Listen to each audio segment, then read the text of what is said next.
يا ابن اجمد، ما تشمتش فيك الناس اللي بتكرهك. طول ما انت مكسور وموجوع وطول ما انت راسم الوش الحزين قدامهم، هم مبسوطين وفرحانين جدا. اول ما انت بتضحك قدامهم قلوبهم بتوجعهم والله. انت لازم تبقى واقف قدامهم وتد، ما تبينش ان انت مكسور ليهم. الناس اللي حواليك اللي بيكرهوك واعدائك هم نفسهم يشوفوك وانت خلاص فقدت الامل. انت لازم تبين ليهم ان انت ما انتش فارق معاك، وتبقى ابتسامتك على وشك 24 ساعة. تبين ليهم حتى لو الدنيا دي تهدت انت ما بيهمكش، وان انت لو وقعت 1000 مرة هتقوم، لان دي طبيعتك. اجمد كده، اجمد.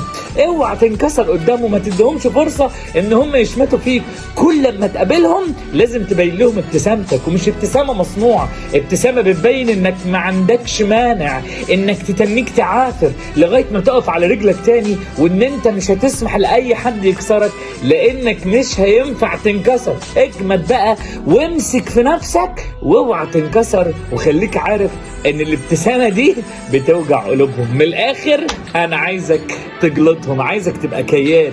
كياد ما تأذيش حد، بس تبين للناس ان انت جامد قوي وما بتتكسرش. اجمد.